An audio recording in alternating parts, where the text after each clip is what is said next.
Welcome to the Spectrum Lounge podcast, where we discuss creators of color disrupting the game in TV, film, and pop culture.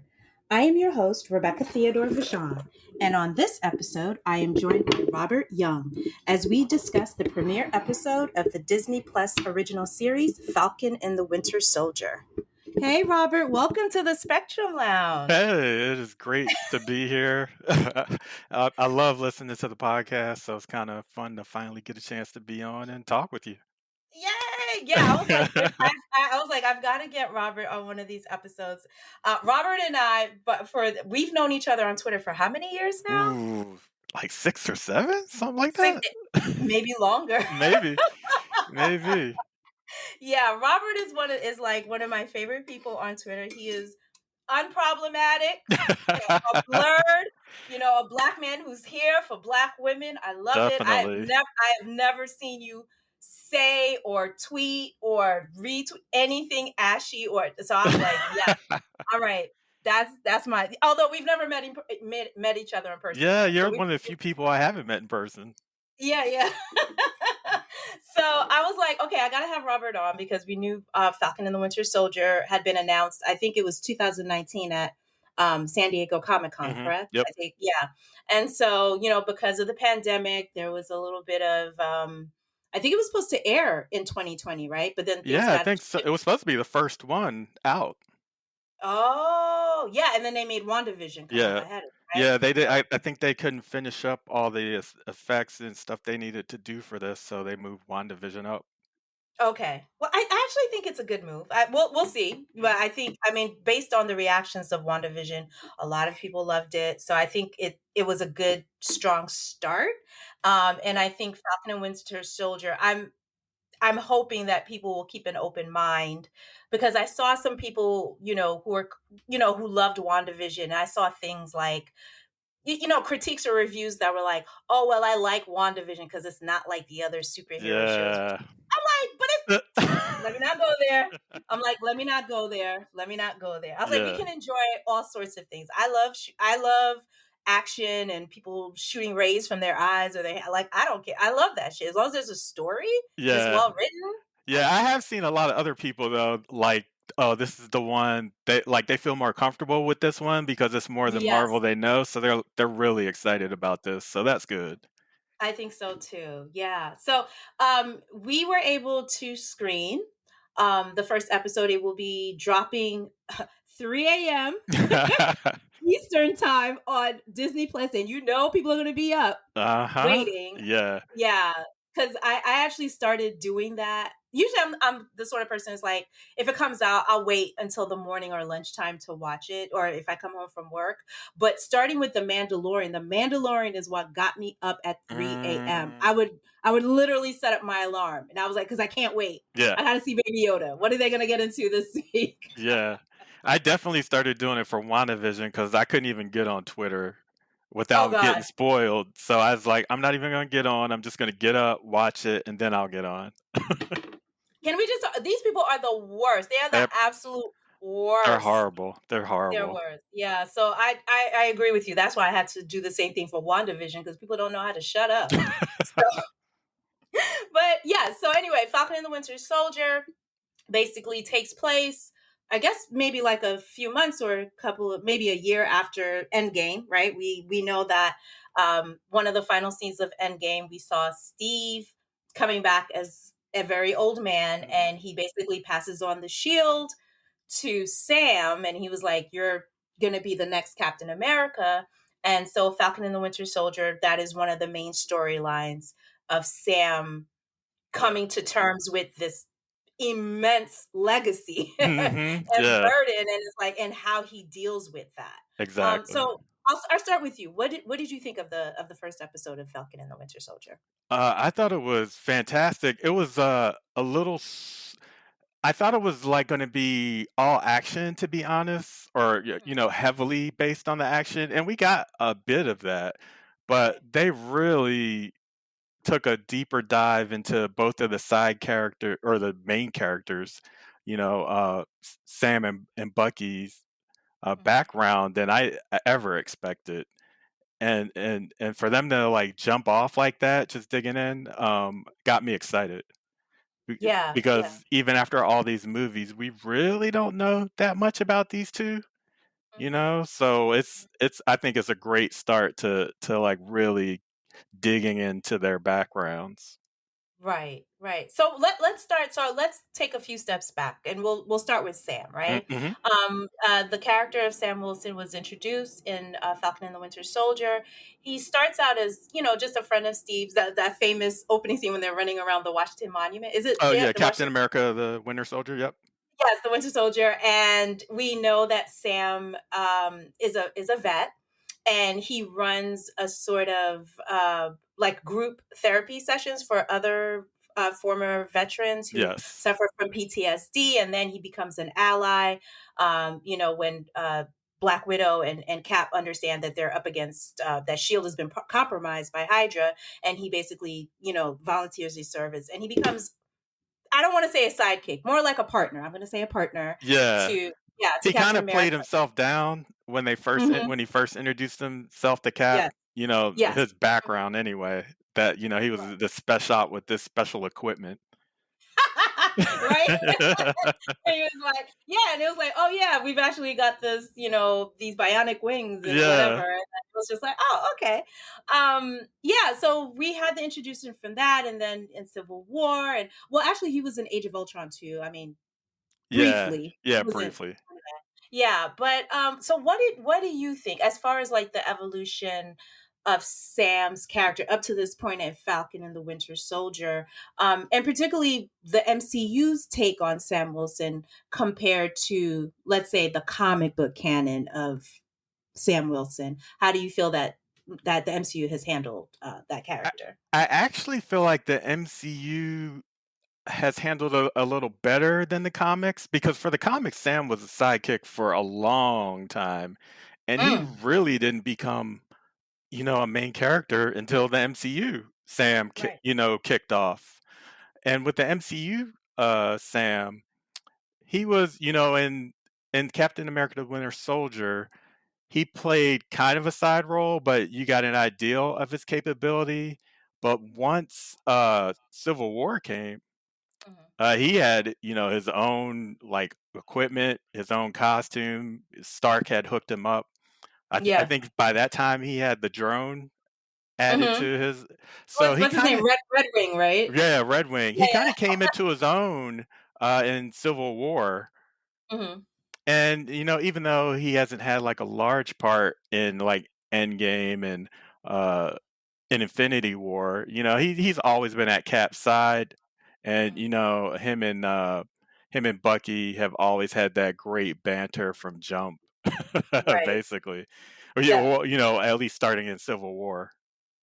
Yeah, well, I was reading art. I was seeing some interviews with the head writer, Malcolm Spellman, who's a black man. Mhm. And interestingly enough, like he was talking in the interviews, he was talking about how he pitched himself and the concept for Falcon and the Winter Soldier to Kevin Feige and the other, Oh, Marvel nice. executives. Yeah, and he was like, I really wanted to he was like, I really wanted to dig deeper into who Sam is as a person, particularly his family life, which we'll get to uh, Hmm. shortly. And yeah, but he was just like, I wanted, I think what was interesting is that he was like, I wanted to really examine who Sam is without Captain America. What is he like without Yeah. Steve Rogers? And those opening scenes, um, where they have like this dedication ceremony, right? Hmm. Listen, there's going to be spoilers, so if you have not seen, because we got to talk about it, we got to talk Yeah. about it.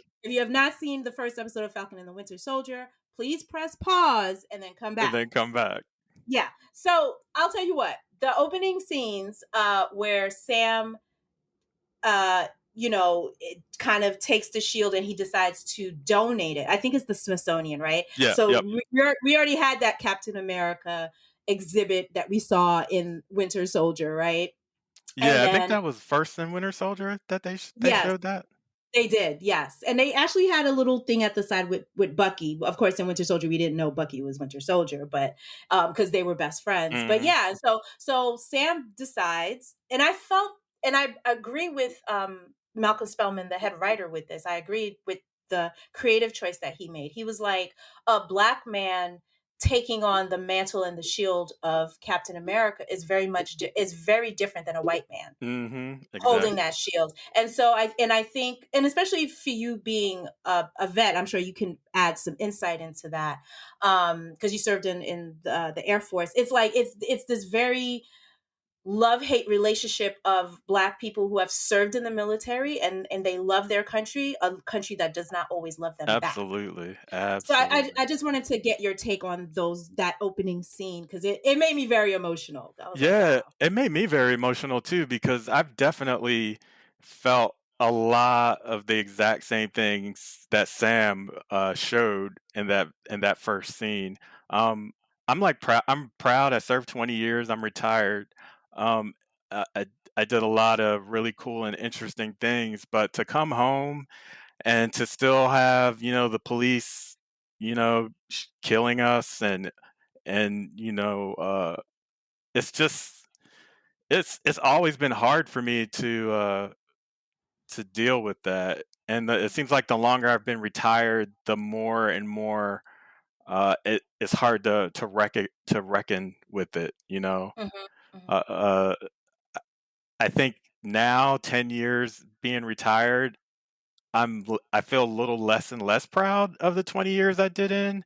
But yeah, it's you kind of struggle with it because you feel like you did some good stuff, but you come back and you feel like, well, maybe it was all for nothing. Hmm. And I feel like Hmm. Sam kind of feels like that. I mean, especially later and some other stuff that happens later on in the episode that like I saved the entire world, the universe, and I Hmm. come back and I have to deal with this still.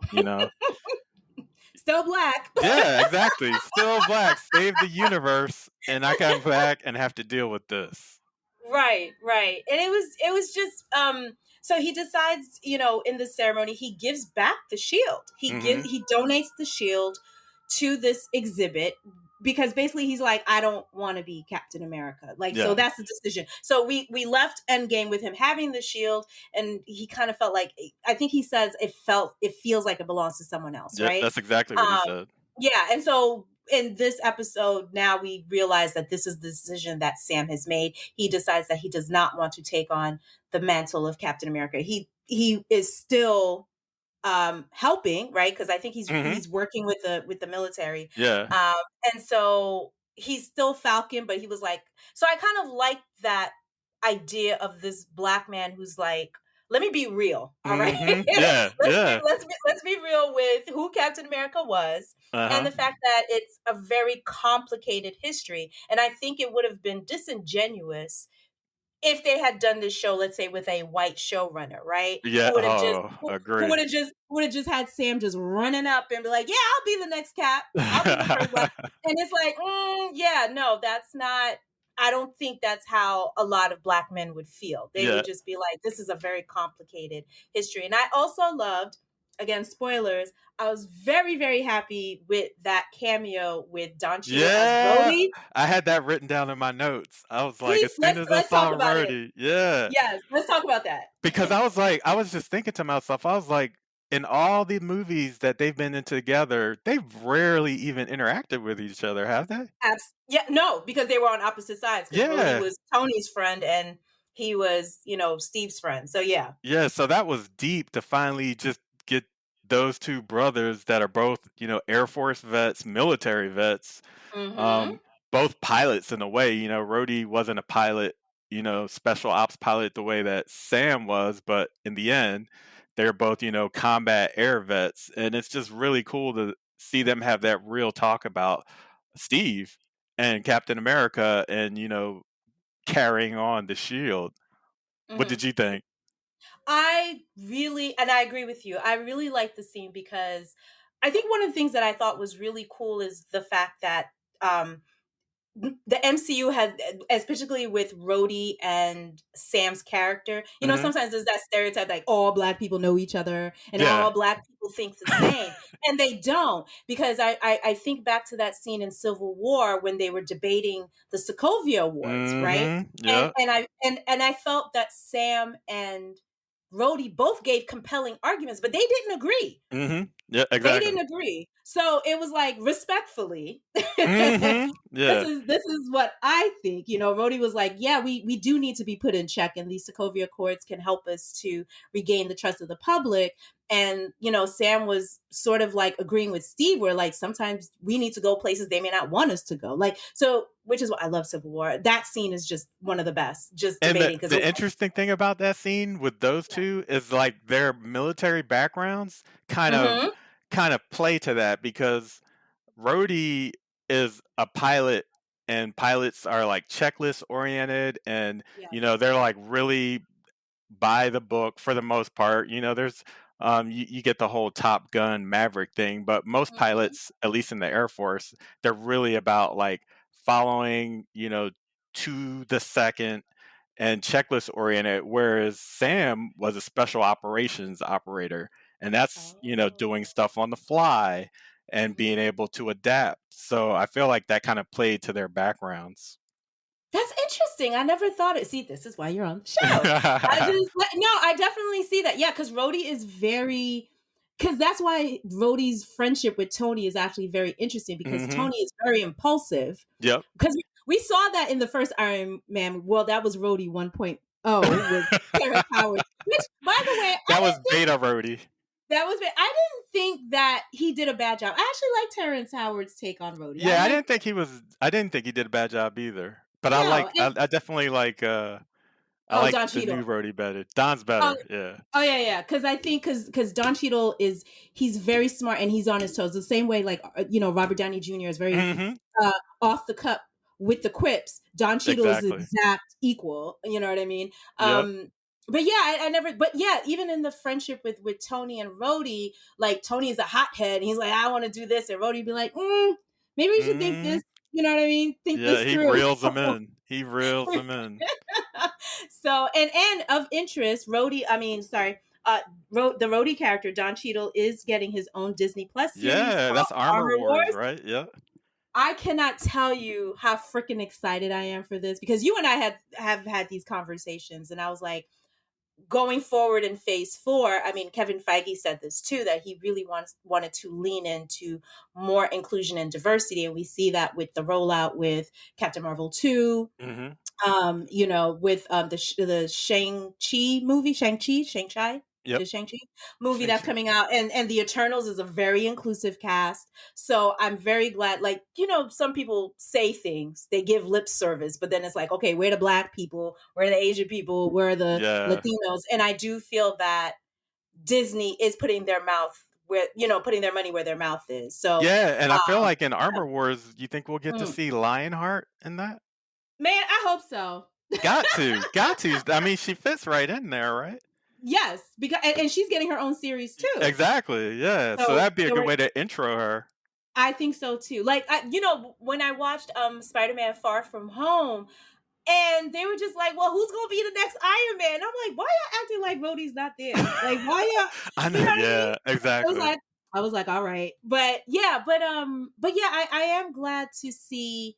What's interesting, and I wanted to talk to you about this, is like for the most part, like the first three phases of the MCU, right? I mean, while it was very very white, but we Mhm, started to see some color bleed in there. exactly. Um, but there really wasn't ever really a conversation about race. But Mhm, what I realized is that as each respective phase closed out, it felt to me that the MCU was starting to lean more into real world issues, right? yeah, That, I mean, I'm not saying like the first Avenger did it, but it was like just things like as far as race and gender and sexism and all of that. I noticed that there was more of an intention, at least with sexism and misogyny. We definitely got that with the Agent Carter, the way Peggy had to mhm, navigate through all men's world. So I was like, yes, okay, let's talk about that. And then as far as race, for me, to me, it felt like the first time that the two instances that I felt like they touched on race in the MCU Mhm. was one, that scene in Winter Soldier with Nick Fury when he's driving and then that cop Oh, the car cop pulls up. stops him. Yep. Yeah. Now we know they're shield agents, but Nick didn't know that. But he just kind of gave them a look like, and like, I'm a Mhm. black man driving this car. Like I think Sam is such a great actor. Like, you felt it. I don't think a lot of white viewers that would have went over their heads. Yeah, they probably didn't see that. Yeah, but I think for us, we knew what that was. You know Mhm. what I mean? And of course, Hydra is really Nazis, white supremacy. So right there, you know what I mean? And Yeah. then the second time, which amazingly, it was actually Sam's character. This was the end of Civil War where uh, basically Team Cap gets arrested and they're on that, floating prison. Mhm. And Tony goes to visit them, right? Because now Tony has figured out that it's really Zemo who set up Bucky and all of that or whatever. So Tony goes to the floating prison, and when he goes to Sam's cell, and Sam says something to the effect of like, "Oh, you're not gonna Mark Furman me," and I was like, Yeah, that's right. I forgot about that. my heart stopped. I was like, did he just fucking say? Did the name Mark Furman was just mentioned in the fucking MCU? He What? sure did. He sure And did.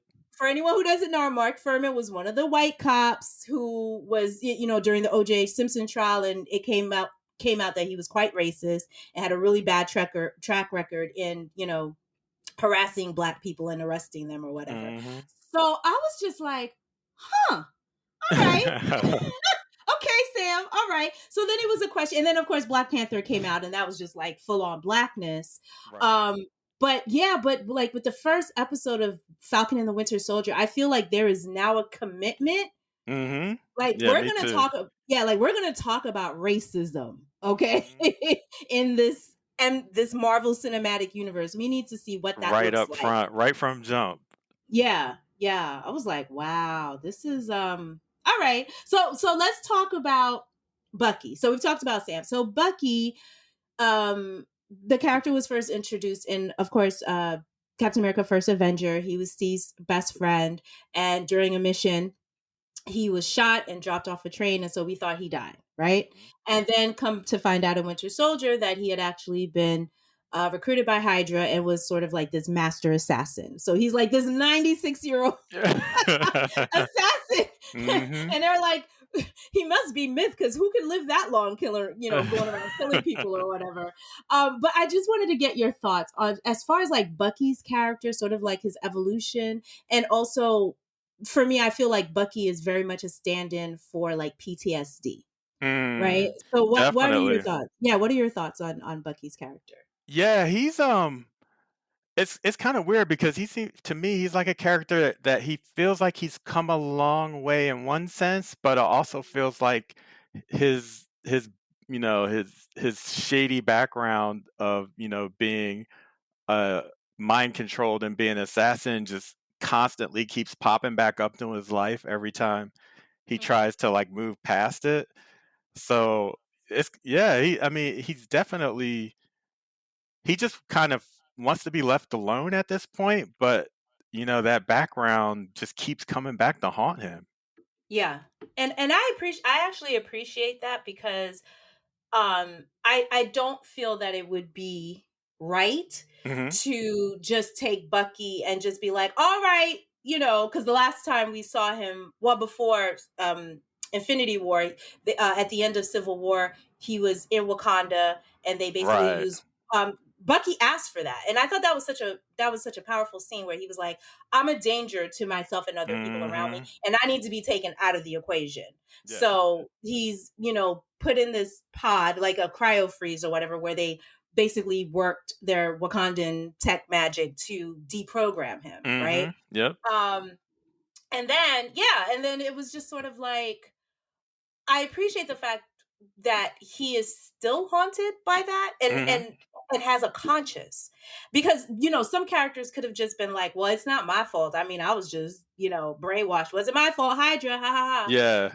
But he's a man who's like, I because it was a scene there was something he said in Civil War when Tony found out that he had killed his parents. And Tony was like, "Do you even remember like the people that you killed?" And Mhm. Bucky was like, "I remember each and every one." Yeah, And I'm yeah. like, "That's a lot." That is a lot. I mean, not only Yeah. do you have all those memories, but you've lived so long, so Mhm. you have, like, way more memories than a normal person would have? That's gotta be rough. Jeez. Yeah, and there's no, there's no amnesia, there's no, Mm-mm. old people memory, there's no Alzheimer's. Like he's 96, but he's whatever age he's like the mentality of a 36-year-old man. Exactly, yeah, because of the serum. Yeah, so that's got to be interesting. So the opening scene with Bucky, we actually see him in therapy. Yeah, yeah, that's right, that's And right. And can I just say that I love the fact that we have a man who's like, I got to be on Mhm. the couch. I mean, we understand that that was part of his condition and being pardoned is that he had to talk to a therapist. Of course, I'm like, damn, Wanda, if you had done the same shit, we wouldn't have had to, what I'm saying? That's what you needed. You needed a freaking therapist. So Yeah, I appreciate that Bucky is like, all right, well, I've got to take responsibility and I've got to take ownership for what I've done. And so we're understanding that. What's interesting is that originally, like, because it starts with a flashback where he's the Winter Soldier, like in assassin that's mode, right, that's right. and he's on a mission, and he kills who these people are. I guess they were evil. I don't know, but there's this Asian American man who unfortunately is an unwitting witness Witness to it, to yeah. his, and Bucky and Winter Soldier kills him, Mhm. right? And so Bucky's got to deal with that because I believe that Bucky is friends with the father of that victim, Yeah, yeah, which oh, no, yeah, go go ahead. ahead. No, I was gonna say, I feel like he probably purposely Mhm. tracked down the father of the victim because he wants to do some kind of penance, but I don't think he Oh. really knows what to do, you Yes. know? So yeah, yeah. So it's what's interesting is like it's before he had a kill list, right? Remember that little notebook he Mhm. had where he had a little list of people he needed. So now his list is different. Now it's a list of trying to right the wrongs Yeah, to the exactly. people. And I appreciate that because I mean, like after the end of Civil War, of course we had that battle at the end or whatever. I was Mhm. just wondering, I was like, all right, so is like after everything, his interaction with Tony and knowing that he killed Tony's parents, how is that going to affect him? And so I'm Yeah. glad that we're seeing that he's still carrying the burden of that and that he Mhm. has a conscience and he's bothered by that.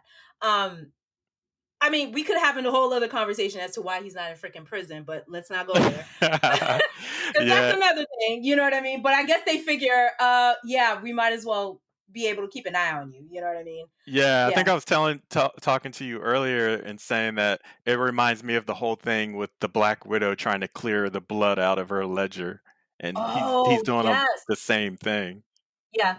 Yeah. Yeah. So it's interesting to kind of see him like struggle through that. Like, because at first I was like, it can't be just a coincidence that the man he's befriended is like the father of the victim. You know, I Um, didn't even catch on to that till, like, yeah. right near the end. I was like, "Oh, that's the father." Mhm. And it was just like, "Ooh, that's gonna be." I mean, there's gonna be some complications with that because, Mhm. we'll see how that but yeah, so it's just interesting to see, like, these 2 storylines converge because, the thing with Bucky and Sam is that the connective tissue between the 2 of them was Steve. Mhm. Yep. They weren't really friends with each other. They Mhm. worked together and fought opposite each other, you know what I mean? But Yeah. now that Steve is gone, it's like, what does that really mean? Like, what, you know what I mean? Like, I've had friendships where it's like we had a mutual friend in common, and when that person's not there anymore, and it's just Yeah. It's like, "What are we?" what are we? Yeah. Yeah. So it's like, and then it's interesting to kind of see like what the legacy of Captain America means to each of them, what it means for Mm. Sam, and then what it means for Bucky, Yeah. right? Yeah. So I did want to run one of the characters that I did want to talk about, and they introduced him all the way at the end, and that scene made me want to fight somebody. So we know that Sam. So like I said, Sam had given up the shield. He was like, I don't want to be Captain America anymore. And the other people that were there were like, yeah, you're right. We should retire the legacy of Captain America. blah blah blah.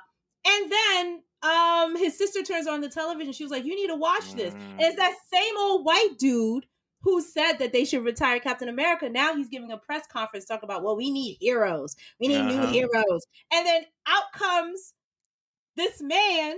I'm calling him fake Yep, Captain America with Steve's shield. And yep, I was like, oh, hell no. And it was like, wow, talk about a fucking insult. Like, all yeah. right, You could you tell didn't, by the look on Sam's face that he was like, he got." he got. So you're the Marvel expert here. Who is this character and what has been the history of that specific character in Marvel Comics? Well, the character is US Agent, and I'm pretty sure he came around the time of, like, the West Coast Avengers Mhm. as a replacement for Cap. I think Cap at that point during, the comic run that Cap was off, he was either off being Nomad or something else, under another guise, and he came on, and he was another person, of course, affected by the serum, but Mhm. he's like a really like narcissistic type of Oh boy. dude. Oh no.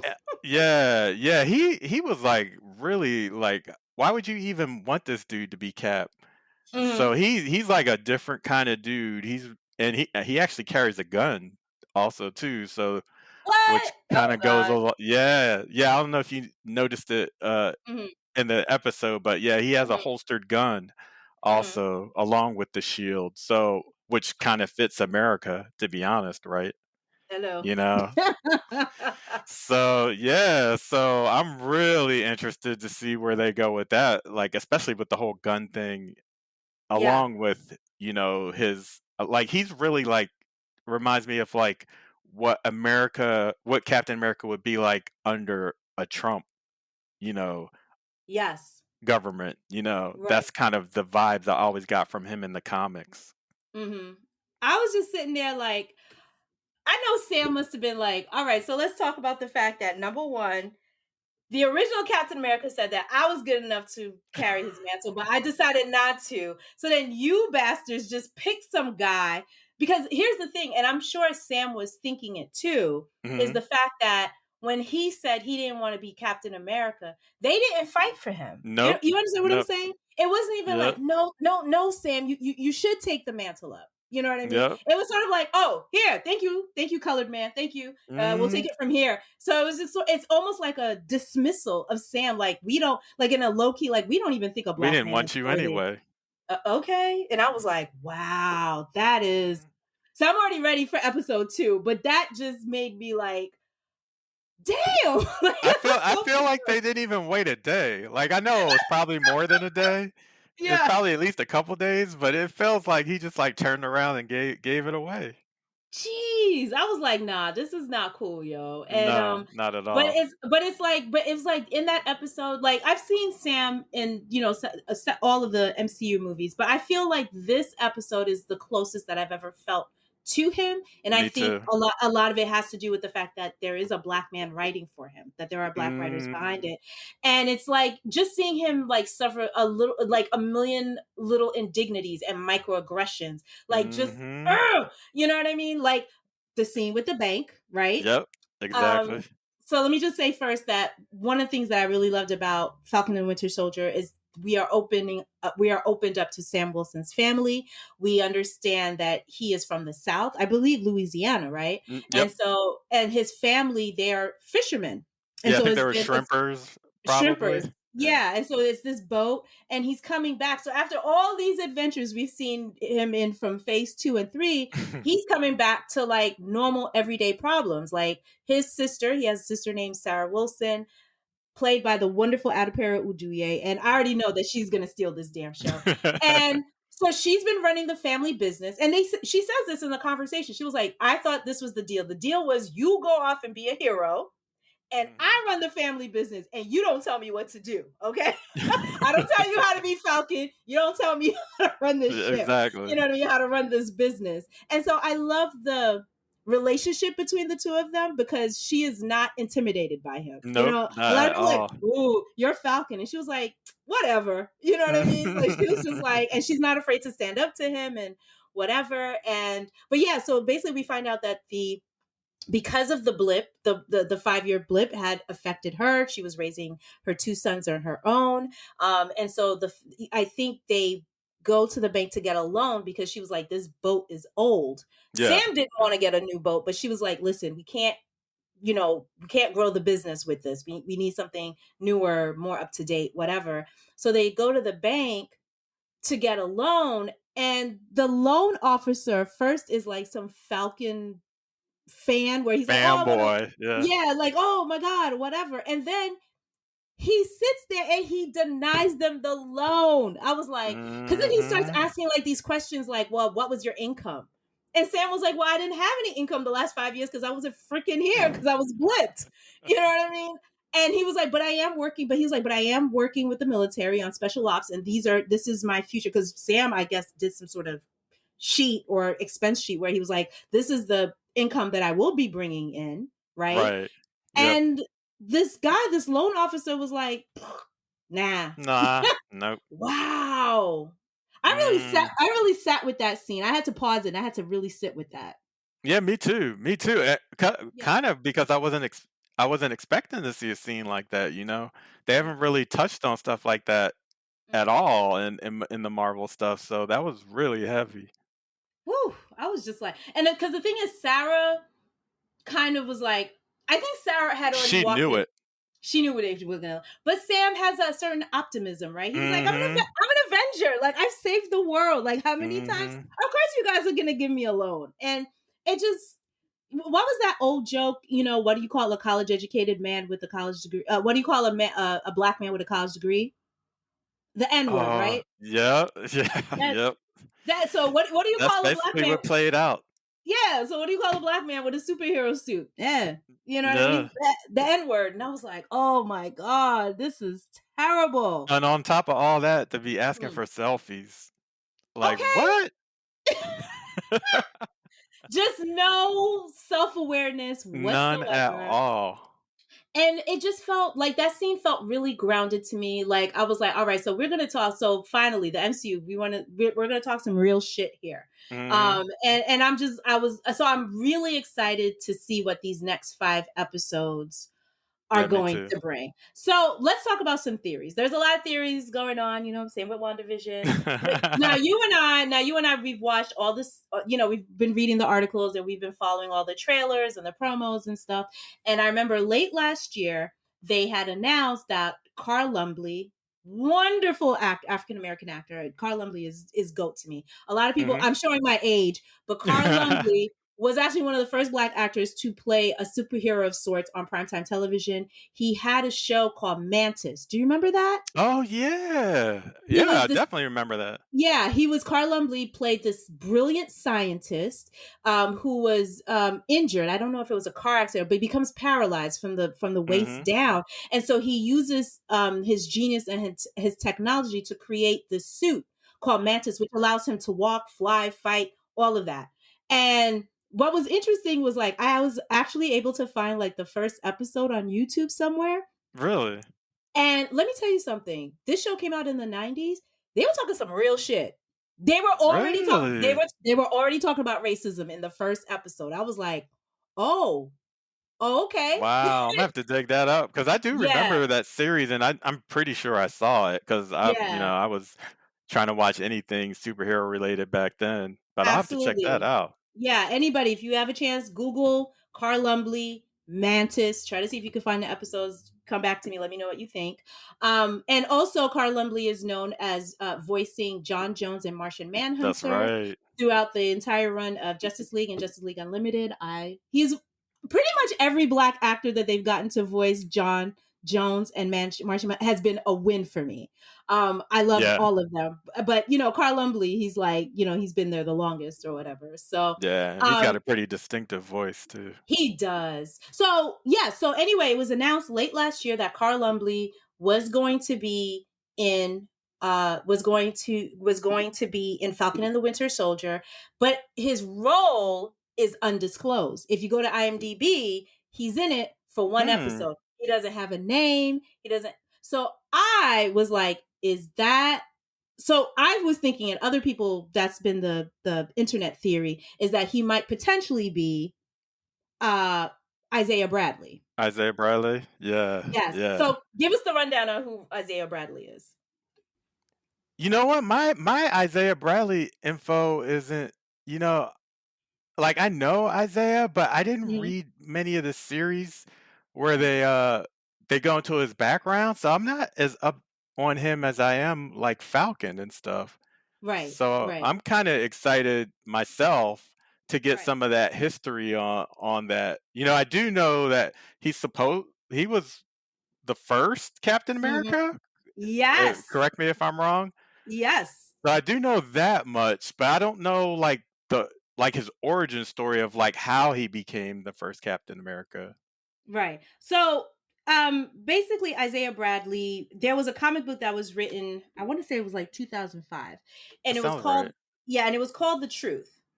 Uh-huh. Right? And basically, the take was that before Steve Rogers, we know what the super serum is. With anything, you've got to test it on somebody. So the Mm, storyline was that they actually recruited black soldiers, much like it's very much a metaphor or a reflection for the of the test. Tuskegee. Yes, so they Yeah. had black soldiers that came in and they experimented they tried the super serum on these black soldiers, and Isaiah Bradley was one of their more successful case studies. Like he Mhm. got the super strength, whatever, but they would not let him be Captain America because he was black. Mm. And so they went to Steve Rogers. And so what's interesting about Isaiah Bradley is that it's sort of like this multi-generational. He goes on to have a son named Elijah Bradley. He also has powers, and then he has a grandson called Josiah X. Mhm. And so all three, so it's like this is the show that Disney Plus needs to get on. I've been Yeah, the whole yelling for bloodline. this. I was yelling for this. I was like, what would that look like? But yeah, so the idea is that it could potentially, the theory is that Carl Lumbly could potentially be Isaiah Bradley and it would That make would be sense that so cool.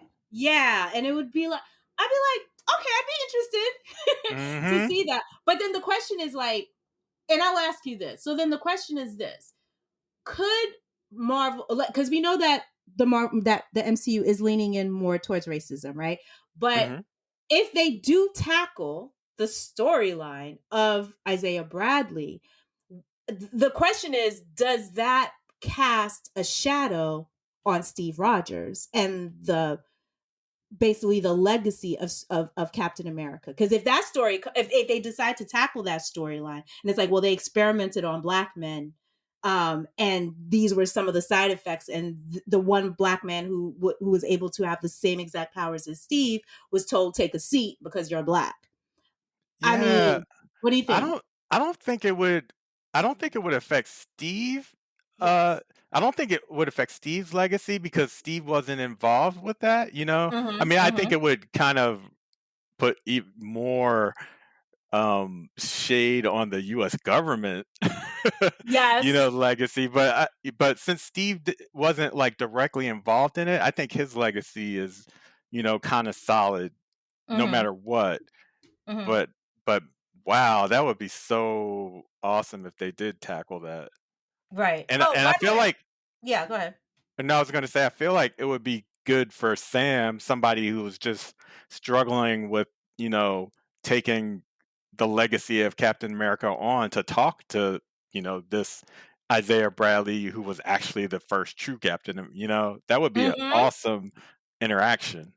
Yeah. No, I agree with you. I think the thing is, I'm going to say that Kevin Feige would probably swing for the fences with this storyline. I think he I would do hope it. so. I I hope think he so. would do it. I think there are some other creators that would be afraid. They'll be like, "Oh no, we don't want to touch that storyline Yeah. because it'll make the white man look bad." But But I he agree doesn't with have you. anything to worry about. Yeah. No, Like yeah, he doesn't. I mean, Yeah. Steve is who he is. You know what I mean? But Yeah, I think that could be a really powerful storyline. That could be a I really agree. powerful story, and it opens up, like you said, it opens up a lot of discussions. And what it does is it will definitely affect Sam in a way where it's like, wow, okay, so this is he was already ambivalent about carrying the shield. Yeah, And then if he finds out more about how the super serum came to be and black people's involvement, black soldiers' involvement with it in the beginning, I think that could blow people's minds. I don't think people will be ready for that story. They'll yeah, be like, and I think "What?" and that could make him be like, "Well, I deserve this," you know? Yes. Actually, you're He right. could come full circle after finding that out. Wow. You know what? I didn't think about that, Robert. You're absolutely right. You're absolutely Yeah. right. You're absolutely right. Because to know that there was a black man who could have done it, because then democracy could have looked a lot different, right? Mhm. Like if Yeah. if if our Captain America was black, and it's not the same as, and let me be clear, it's not the same as like when you race bend a white character to be black. No. Right. What Right. what the Marvel canon is saying, Marvel Comics canon is saying, before Steve, this black man was Captain America, but the American government was so fucking racist. They were like, we can't have this symbol. Because remember, they talk about a lot about that in the first episode about symbolism, right? And Yeah, heroism, whatever. exactly. And so I agree with you. I think if they do that storyline, that could perhaps push Sam to be like, I am ready to take the shield, and that he can redefine what that legacy and Mhm. what that could mean. Oh man, I'm getting goosebumps because I Yeah. really hope they do it. I Yeah, that really would hope be they do it. fantastic. That would Yeah, be yeah. fantastic. Oh, by the way, just I wanted to with Isaiah Bradley. I'm sorry, his son was Josiah X, and his grandson is is Okay. Elijah Bradley. But yeah, I would love to see if they tackle this in uh Falcon and the Winter Soldier. I would love to see, even if it's an animated form, I would love Mhm. to see a story of the Bradley family. Like Yeah, me what too, and we know they're yeah. doing animated stuff Yo, too for what Disney if Plus. what if Yeah, looks exactly. so good. It looks Oh, so good. when is it Yeah, I coming saw out? it's coming out pretty soon. I don't know the exact date, but yeah, when I saw the Black Panther one, I was like, "What?" And they said Chadwick voiced it. They Yeah, said that's yeah, Chadwick did voice it. Yep. so I think the storyline is what if T'Challa became Star Lord? So he's a little boy That's in Wakanda, right. That's and they right. take him up in the ship, and he becomes Star Lord. That's And I was right. like, I want to see that. I'm like, yes. So That's I'm something I would have never thought of. me neither. Me neither. So I never read the What If comic books, but I mean, Oh, I listen, did. I yeah, did. you did? Oh, wow. Based on, like, what I saw from the trailers, I'm definitely looking forward to that Peggy Carter episode where, like, and she Oh, where she's Captain America or Captain yes, Britain. Britain. Oh, I wanna Mhm. see that. I love I've always been a fan of Haley Atwell. I think Me Peggy is one of too. the best, women characters in the MCU. Speaking of which, also in Falcon and the Winter Soldier, they're bringing back, Sharon Carter That's character, right. Yep. and we know that Sharon is Peggy's niece. Daughter. Niece, Or niece. That's yeah, right. her Yeah, her you're right. niece. So in a way, the Carter legacy is living on. And I saw an interview with the actress, and she was just like, yeah, she's gonna be fighting a lot. So they said that when they brought her back for Falcon and the Winter Soldiers, they really worked on developing her own fighting style. And just that clip I saw, she was Oh, that working in is over. So I was like, yeah, oh, yeah. I okay, I'm okay. excited. I'm Yeah. excited. So it's going to be interesting to see that. And of course, we know one of the main villains of this season of Falcon and the Winter Soldier is Zemo. And I have said this many a time that to me, he is actually the best MCU villain. Come He fight me. is. Because He that is. no powers, he just came with receipts and he was like, I'm going to fuck y'all up. And crush the Avengers. And that's it. You know what I'm saying? Even Thanos couldn't do that. You know what I mean? Like, yeah, Thanos blipped people. Yes, yes, he did all of that. But I'm saying, like, for you to take a group and just be Yeah. like, I'm gonna have y'all hate yourself, just hate each other. And what's interesting is I've always said this is that to me, why I feel that Zemo is such an effective. Let me say he's the most effective villain. Let me say that. Mhm. One of Right. the reasons why I think he's one of the most effective villains is that by fracturing the Avengers in Civil War, that's what opened them up to Infinity War. Because It sure imagine, did. It sure right? did. Because if they were a united front, Thanos would have never gotten as far as he did. He Mhm. would have Yep. never gotten as far as he did. But Steve's off over there with his team. Tony's over there. They weren't communicating with each other. Nope. So by the time shit popped off, it was like, oh, maybe I should call Steve. Maybe you know what I mean? It was just Mhm. like Yeah, they whereas were spending all that time trying to gather everybody up, and Thanos was yeah. doing his thing. Right. Whereas I was just like, and it like to fracture a friendship and alliances, like That's the worst kind of hurt. Like when I watch Civil War, I'm just hurt emotionally. It's Me just too. like, you know what I mean? It's just like Steve and Tony ain't friends. And it was just like, just people not talking to each people. Well, I have a question for you because I know the Black Widow movie, we know, has been postponed. It was supposed to come out in theaters last year. Mhm. And I don't, and from what I understand, Disney doesn't really want to put it on streaming. They want a theatrical release, which I'm fine with. I think I want to watch it in a theater. Yeah. But what's the timeline of Black Widow? Is that between Winter I think Soldier? it's between Winter Uh-huh. Soldier and Civil War. Oh, Pretty sure okay. that's when it is. Okay. Okay. And then she comes back. All right. That makes sense. Mhm. Because after Yeah. Winter Soldier, that's when she just did the dump. She's like, here's all your Hydra Yeah, pops. yeah. But But interestingly enough, that's what caused the shit in Civil War, right? Because Mhm.